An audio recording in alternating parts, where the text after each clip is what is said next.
नमस्कार, आप देख रहे हैं अनोखी आवाज और मैं हूं आपके साथ अनुष्का।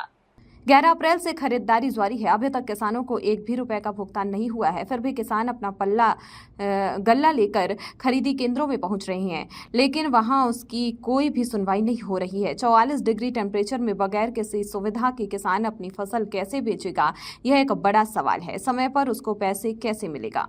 गेहूं की खरीदी चालू हो गई है, क्या है पोजीशन, किस तरीके के हैं इंतज़ाम में गेहूं की खरीदी तो प्रारंभ हुए लगभग 10-12 दिन हो गए हैं और इंतज़ाम काफ़ी अच्छे किए गए हैं। किसानों को बैठने की व्यवस्था, पीने की पानी की व्यवस्था, गर्मी का मौसम चल रहा है, ऐसे में उनके बैठने के लिए टेंट की व्यवस्था की गई है और ख़रीदी तो काफ़ी अच्छी चल रही है। अभी वर्तमान में हमारे पास हमारे ज़िले में 78 खरीदी केंद्र स्थापित किए गए हैं, जिनमें आज तक पिछले 10-15 दिनों के अंदर जब से खरीदी प्रारंभ हुई है, आज तक 28,106 एमटी की खरीदी हो चुकी है। भुगतान भी प्रारंभ हो चुका है। अभी भुगतान तो ज़्यादा नहीं हुआ है, लेकिन जल्द ही 1-2 दिन के अंदर किसानों के लगभग भुगतान कर दिए जाएंगे।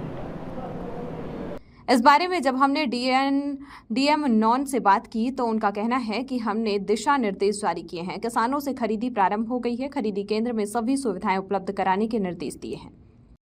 गेहूं के समर्थन मूल्य में खरीदी यहाँ पे अपने यहाँ 11 अप्रैल से शुरू हुई। आप देख रहे हैं यहाँ पे शासन प्रशासन और हमारी सरकार लगातार किसान मांग करते रहते हैं। कह दिया जाता है उठाव हो रहा, कहाँ उठाव हो रहा है।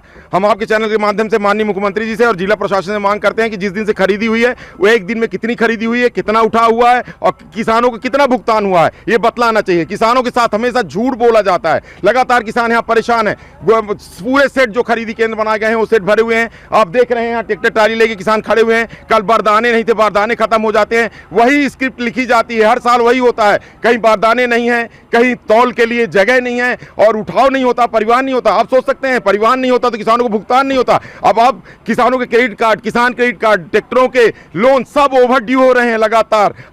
हम आपके चैनल के माध्यम से मांग करते हैं कि पता किया जाए कि कितनी खरीदी हुई है रीवा जिले में, मंडी प्रांगण में, सब जगह खरीदी केंद्रों में कितना किसानों का भुगतान हुआ है, कितना परिवहन हुआ है। इसका दोषी कौन है? क्या किसान दोषी हैं? हम अपने रीवा जिला के सभी जनप्रतिनिधियों से मांग करते हैं कि आप जनप्रतिनिधि होने का फर्ज निभाइए। ये बहुत गलत है कि प्रजातंत्र में ऐसा लग रहा है किसान पूरी तरह निरीह हो गया। कहा जाता है पानी की, पेयजल की व्यवस्था है, शौचालय की व्यवस्था है। हम आपके चैनल के माध्यम से मांग करते हैं मध्य प्रदेश सरकार से, जिला प्रशासन से, जो मापदंड हो किसानों को बतलाए जाए।